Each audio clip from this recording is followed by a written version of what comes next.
Welcome back to The Courage to Speak with me, Leonie Mellinger, the podcast that asks, what does it take to have the courage to speak up and speak out in life?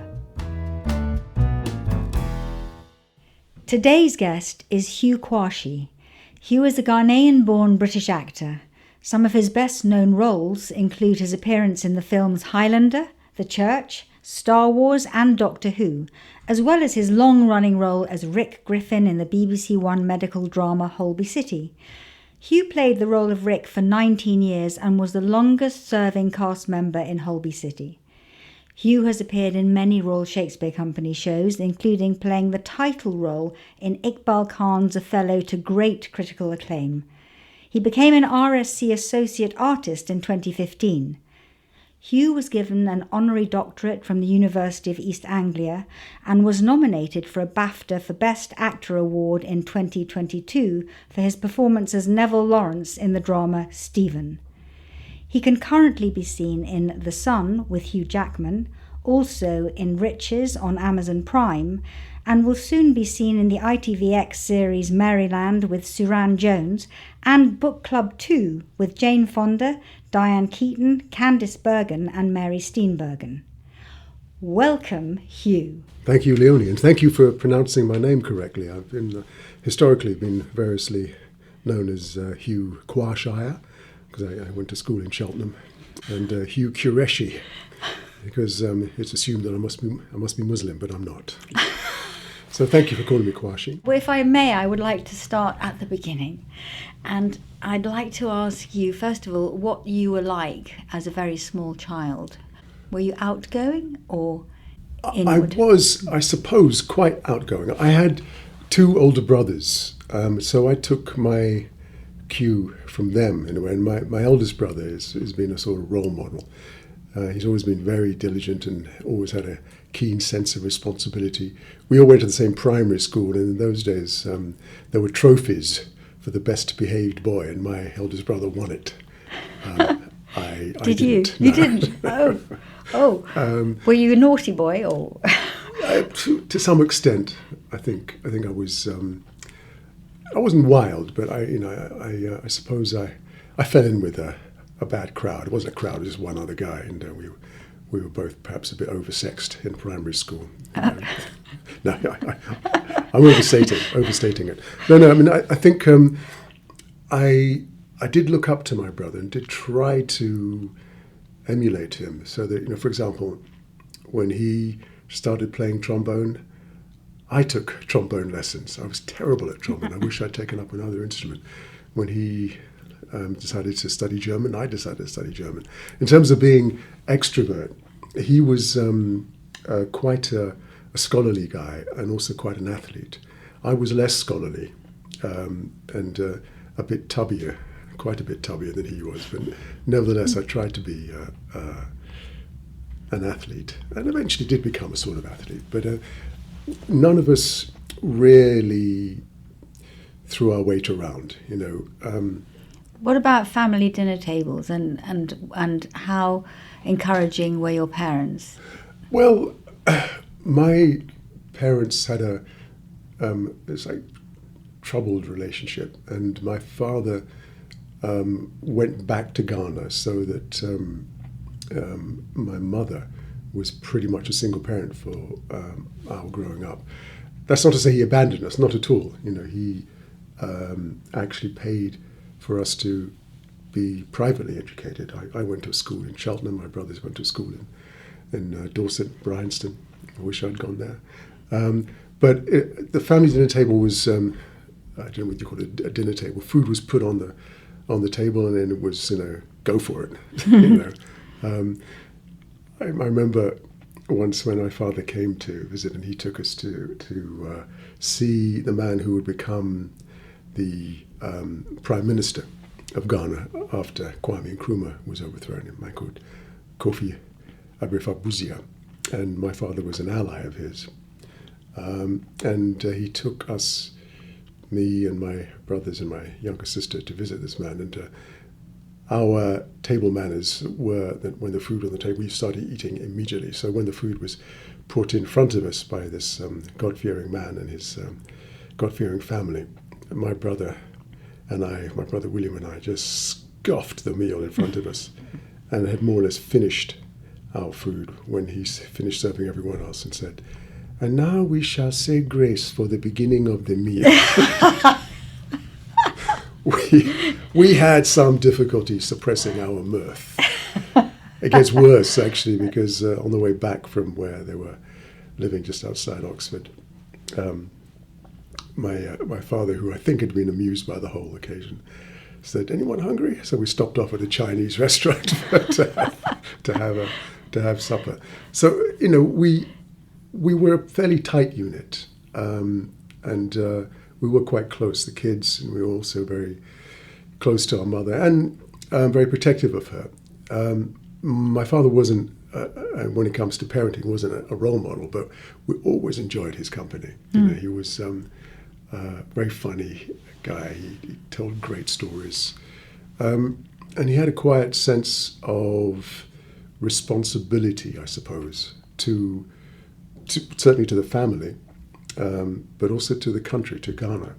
And I think he tried to instill in us a sense that, having been well educated in the UK, we should go back and help build up the nation.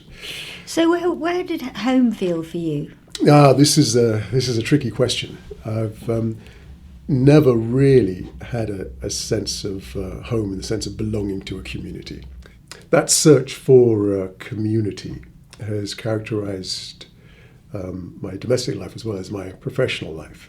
I had always wanted to be part of an ensemble artistically. I thought the Royal Shakespeare could be it, but it turned out not to be.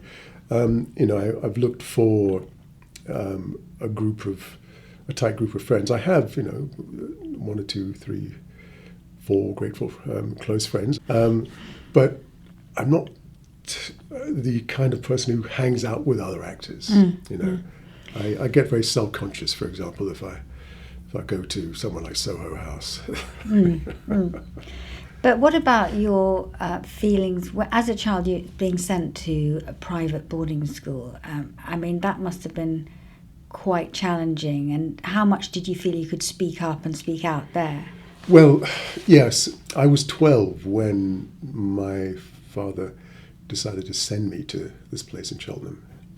I should give you the background. My father was persuaded to send my eldest brother to Bryanston School, and it turns out that this was a kind of test to see how he got on there, because a man who was a member of the Ashanti royal family wanted to send his son there, and they wanted to see how an African boy would get on at Bryanston. My brother got on very well there, so which paved the way for Anthony Appiah to go there.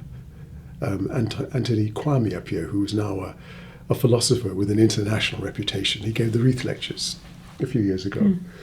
But on the way back from dropping my brother Richard at Bryanston, we stopped off for my father to say hello to a man who had taught him Latin in Ghana. I don't know. And this guy, his name was Neil, I think, Mr. Neil. He said, "Well, why don't you? I'm a governor on the board of Dean Close School. You could do worse than to send your boy there." And I think my father still hadn't quite shaken off the old kind of colonial attitude of, he'd been classically educated in Ghana and could quote Macaulay and Horatio on the bridge, at length, and I think he wanted to demonstrate to this man that he'd done good. You know what I mean? So I was sent to this place in Cheltenham. I was the only black kid in the prep school.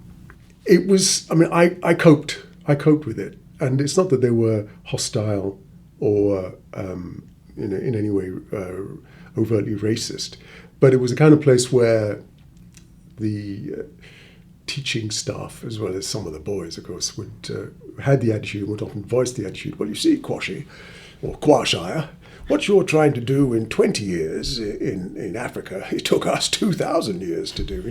That kind of condescending attitude that we had a lot of catching up to do. How did you respond to that? I had to take it, not least because there were so many coups at the time, and indeed, while I was in the school, the Kwame Nkrumah was overthrown in 1966, and then when I went up to senior school, I think I was one of 2 black kids there. So why did you start acting? I kind of liked it. There'd always been a play acting bug in the family. When I was at primary school, being, I think, again there, being one of the few, if not the only black kid there, and the days when they used to do nativity plays, I was invariably cast as one of the 3 wise men, walking down the school hall and assembly to, we 3 kings of Orient are, bearing somebody's mother's jewelry box as one of the presents for the baby Jesus. It was particularly painful because I had a hole in my sock, and we had to do it without shoes, and so I was trying to cover up the hole in my sock and was stumbling around. But there was a sense in which I was made to feel exotic, and I actually thought, I'll play up to that, And watching some of the westerns, of course, you'd sort of play act in the playground with friends, and you take it in turns to be Yul Brynner in the Magnificent Seven, and to my shame, or my embarrassment, we kind of idolized John Wayne in The Alamo. It took a while before realizing, that he was something of a racist and a member of the John Birch Society. But as a kid, you didn't really get that, So I think it was kind of playfulness initially. And again, at the secondary school, I did a certain amount of, joined the Theatre Society and was inevitably asked to play Othello in the school play, which I did, to some local acclaim. But I think I didn't really intend to become an actor because, as I mentioned, I still had a sense that I should probably do something a bit more socially responsible, and go and be work for a government agency or an international agency. But while at university, I joined the OUDS, the Oxford University Dramatic Society, and went on tour a couple of times to the USA with the Oxford and Cambridge Shakespeare Company. But even then, when I did leave university, I just wanted to become a journalist, and so. But I tried to do the 2 things: work in theatre and education, as well as doing working as a sub-editor on a magazine. But eventually, I had to make a choice because I was offered a part in the West End, and it paid better than working in the magazine. Uh-huh. And let's talk about your experience at the RSC, because I think when you first went there, as I remember, there were about 12 white directors. Yeah. And I think there was just you and Joe Marcel, who were black actors in the whole company. How did you feel? I mean, how much did you speak up there about whatever you wanted to? Well, look, you have to understand that I think, like a lot of young actors, and by the way, I didn't go to drama school. No. I went from university and then did a bit of theatre and education, a bit of journalism, and was toing and froing. But I had been to the RSC several times with the school on school visits, and so I had that as the model. Watching people like Patrick Stewart on stage, or Janet Sussman, Richard Johnson played Anthony with Janet Sussman's Cleopatra. And so there was a sense of thinking this was classical acting. This was great classical acting. This is what I should aspire to. There was another actor, a black actor, Alton Kumalo, who had been at the RSC before I got there and before Joe Marcel had got there. I think Oscar James too. But certainly when I first went up, Joe and I were the only ones there, as I recall. It took a while to kind of shake off the idea that we all had to emulate that style of acting and those accents and those that vocal delivery. I'm not saying it was bad necessarily. I mean, not at all. But it took a while, in other words, to find my own voice. But in the meantime, with the highly respected vocal department led by Cicely Berry, she was very keen for everybody to find their own voice. But it did sometimes have the effect of leading you in a certain direction, as if, because of the study of sonnets in particular, we all did end up speaking in a very similar way. And for me, the thing about a sonnet is that it's something to be read, whereas a play is something to be spoken. And it took some time to see that there's a difference. There was a kind of an impulse, or I wouldn't say coercion, but you had to sort of project on stage at the RSC. You had to inhabit the characters, and so the beginning of Much Ado About Nothing, when Leonardo comes on, and I learn in this letter that Don Pedro of Aragon comes this night to Messina. You think, all right, I could do that, but it's in so doing there was the risk of simply endorsing a style of acting that wasn't mine. It's odd. I kind of came to realize, I suppose, that a black actor talking fine and professing the arts is often a jarring note in some audiences. They say, "Oh, doesn't he speak well for a black man?" And I don't want to overstate it, but there are times when you think, you look around and you're on stage, or indeed in the audience, and look around and think, "Yep, I am the only black or brown face in the entire building this evening." Oh look, there's an Indian guy over there. And I increasingly began to resist that style of acting and also that aesthetic. And as I'm pretty sure some actresses at the RSC did, this almost not an idealization, this idea of femininity inherited from Shakespeare. And let's not forget that the women's roles were played by young boys or young men, and a kind of an idea of femininity which came from a male perspective, and an idea of blackness which came from a white perspective began to sort of dawn on me. I'm not sure that Othello is a great play. I'm not sure it's a good play. It's a great play, but I'm not sure it's a good play. Aaron the Moor was a slightly more satisfying role because that guy is pissed off. He's murderously angry. Yeah. And that kind of fitted more with a growing awareness as to how malign imperial culture had been, and to some extent was, and post-colonial culture.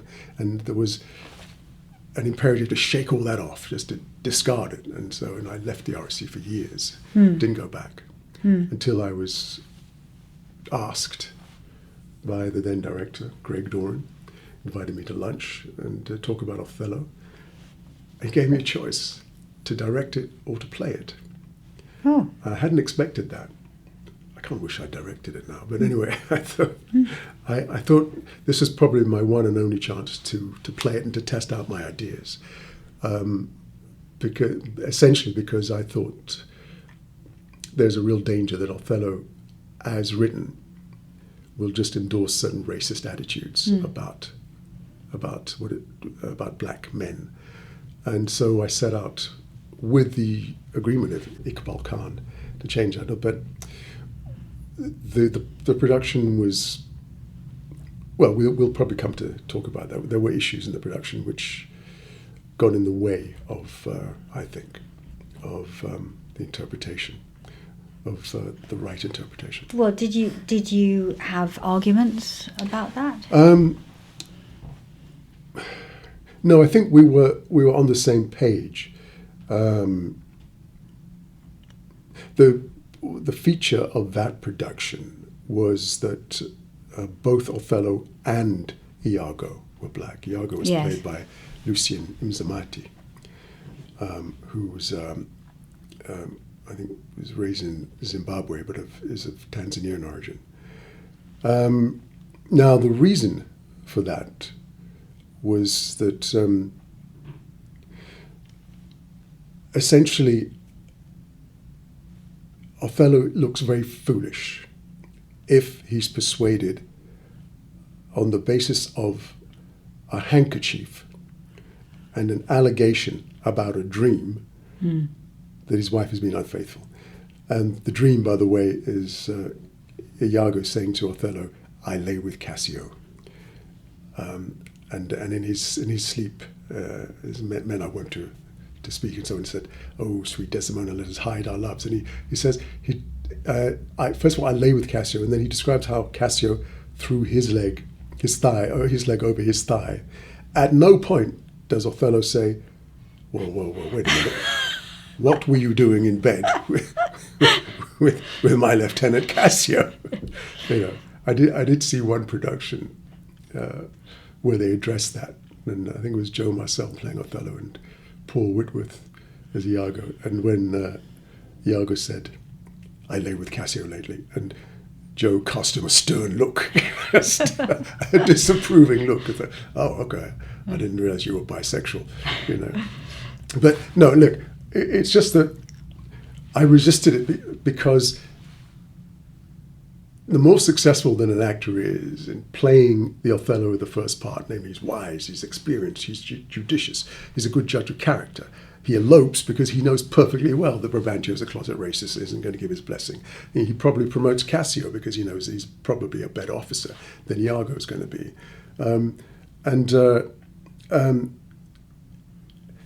He quells the riot. He has to cashier Cassio just to appease all the people in Cyprus. He does everything for the right reasons. He's a smart guy. Now, if you establish that successfully, and then you've got Desdemona leaves the stage with Othello saying something like, "Oh, excellent wretch, perdition catch my soul, but I do love thee. And when I love thee not, chaos is come again." Now, 350 lines later, he's saying, "Look here, Iago, all my fond love, thus do I blow to heaven 'tis gone. Arise, black vengeance, from my hollow cell." And you think, well, wait a minute. What's happened? It's a long scene, yeah. What's happened to persuade him that his wife has been unfaithful? And it's the handkerchief in the dream. And on top of that, okay, she's unfaithful, but then why not simply send her back in shame to Venice, to her father? No, he's persuaded to kill her. Not simply to kill her, but to strangle her in the marital bed. And this all goes to show, to prove what Iago says, these Moors are changeable in their wills. Sure they are. Now, I resisted that idea for a long time, and Iqbal and I think, wanted to do the same thing. By casting Lucien as Iago, it made it a bit more plausible that Othello would believe, if you like, a brother, one of his own. We also introduced a really vicious torture element, and in which Othello subjected Iago to extreme interrogation, and he kept to his story. So it was for that reason we tried very hard to make the leap plausible. Instead of a fit, an epileptic fit. My lord hath fallen into an epilepsy. After years of doing Rick Griffin in Holby City, I had come across a TIA, a transient ischemic attack. So I suggested that Othello was suffering from a mini stroke instead, which can change personality. I'm not sure everybody got it, but a few people did, I think. But so what I'm saying is that from my perspective and my experience, it was important, it was imperative to change the conventional interpretation. And it does bring you up to face the question, should we be doing some of these plays? Personally, I have no problem about never seeing another production of The Taming of the Shrew. I don't know why anybody does that any longer. I think it's bullshit, you know. And it can be entertaining, but I frankly don't care if I never see another production of Love's Labour's Lost or Cymbeline or The Two Gentlemen of Verona. Who cares, you know? I mean, I know I should. And, you know, people are saying, oh, I'm really looking forward to seeing your King Lear. And I'm thinking, I think I'd like you to see my bottom first, you know. You know what I mean? There's a sense in which we get locked into a kind of reverence for conventions, for conventional interpretation, conventional performance, and actually the thrust now, you know, the energy of the younger generation. And I like to think I helped to be the midwife to people, young black actors now who keep their, you know, names which are difficult to pronounce, you know, enriches, you know. You know, see predominantly a cast of people of Nigerian origin with you know, unapologetically Nigerian names, you know, Idris Elba, Chiwetel Ejiofor, you know, Jaimun Hunsu. I mean, there was a time when, you know, it was just Sidney Poitier or Harry Belafonte, you know, Ossie Davis, you know, Errol John. I'm kind of halfway house, Hugh Quarshie, you know. Sometimes think I should have really changed my name, you know, and actually these days I do, you know, often style myself Hugo Blackman, you know, just to make a point. Tell me, what difference did it make to you after the murder of George Floyd and the Black Lives Matter movement? Well, again, George Floyd, the death of George Floyd will stay with me because it happened on my birthday. Oh my goodness! Yeah, right. and you know, it was obviously the defiant, unapologetic look on Derek Chauvin's face, where he had his, knowing he was being filmed, but still keeping his knee on Floyd's neck. It was staggering, and I think, just finished, or a few months previously, had finished watching the American Civil War series by that fantastic documentary filmmaker, Ken Burns, yeah, you know, and there was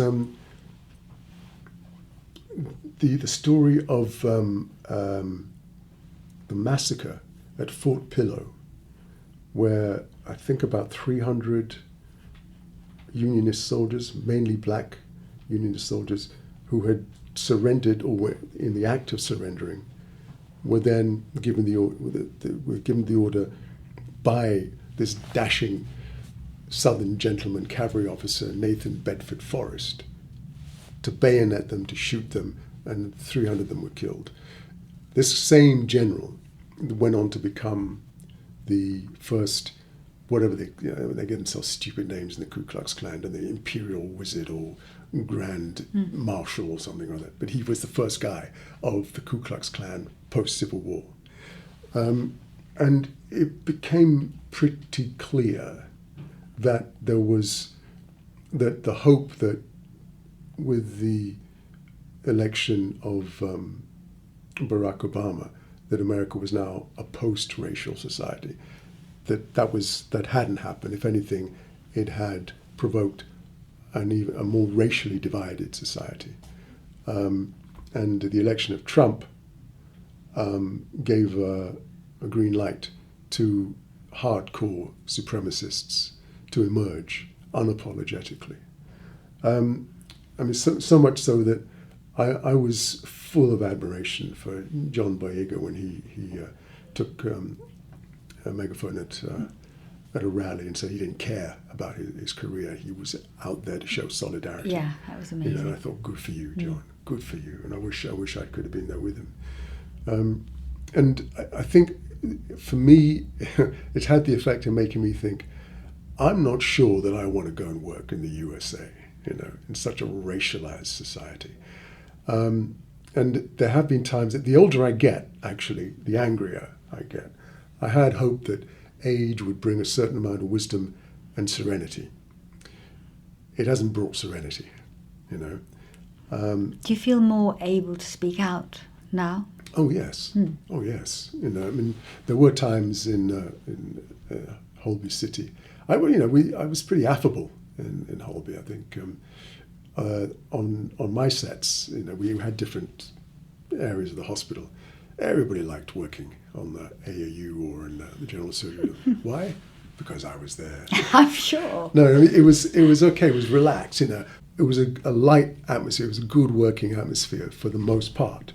There were one or two directors, though, who had come up from, say, EastEnders, where you have to be very prescriptive because they get through about 19 pages a day, multi-camera, whereas when single camera, and typically would shoot 8-9 pages max. So we shot more like a film, and some directors needed you to go there, you come here, you come there, you come there, and so there wasn't an organic feel. There's one particular occasion when the director wanted me to not simply move to a certain place, but to deliver a line in a certain way. And I said, well, no, that doesn't really fit what I've established for this character. And he said, no, just for me, just give it with a twinkle in the eye. And I said, well, I'm sorry, but I don't do twinkle in the eye acting, And he got quite angry and said, well, so what am I going to tell them when I go up to the 5th floor and say, they asked me, where's that moment? And I said, well, Hugh refused to do it. I told him, yeah, just refer them to me. Don't worry, I'll take the heat. And the first said, right, let's turn over. And I said, wait a minute. And afterwards, he and I stepped off, and we had a little exchange in which I told him that I really didn't like the way he directed. I accepted his right to do that, but it wasn't my preferred style of direction. And but he would have also to accept that I'd been playing the part longer than he had been directing in Holby. So I had some responsibility for continuity, of the character. So looking back, are there any times that you wish you had spoken out when you didn't? Yes. I did speak out in cast meetings, and obviously what was said in the cast meeting stayed in the cast meeting. But on one occasion, just the way that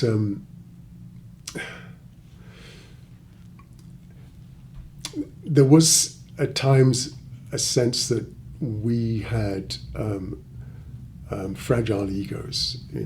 At the ROC in particular, there was a tendency that we labouring as we do under the double intellectual handicap of being actors, and in my case being black, the directors assume the directors sometimes had a tendency to infantilize actors, and sometimes the actors had a tendency to assume the director knew better.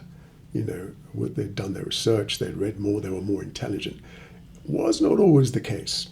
I think in the case of some, that was certainly true. I have a high regard, for example, for Trevor Nunn. Not everybody does, but my personal experience with him was a good one. But there were times when have you this term esprit d'escalier? The idea being that esprit is the French word for wit, I think, and when somebody makes a remark at your expense and you don't have a riposte, a comeback, and you only think of what you wanted to say when you're going down the escalier, when you're going down the stairs, you think, oh shit, that's what I should have said. And increasingly, my esprit d'escalier is, oh shit, I should have broken that guy's nose. I should have given him a slap. For actually just having the temerity to suggest that we weren't trying, or that we'd missed the point, or that he had superior taste and judgment. it can get, obviously,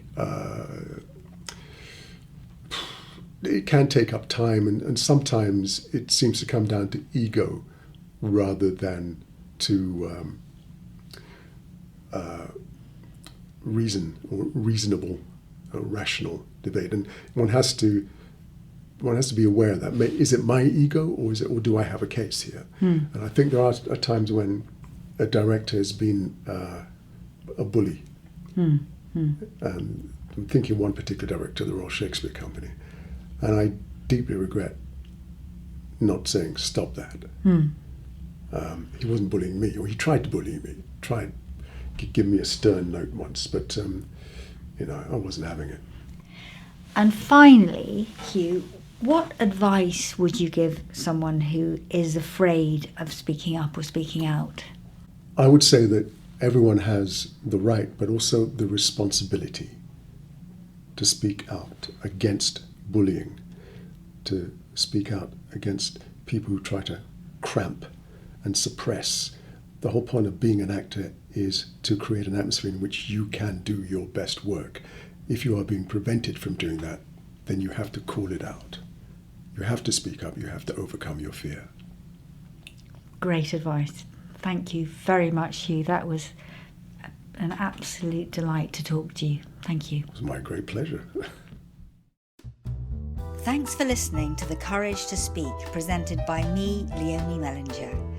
The Courage to Speak is produced by Anushka Warden, with sound production by Theo Bosenket and music by Guy Pearson. For more information on The Courage to Speak, visit www.mellinger.co.uk.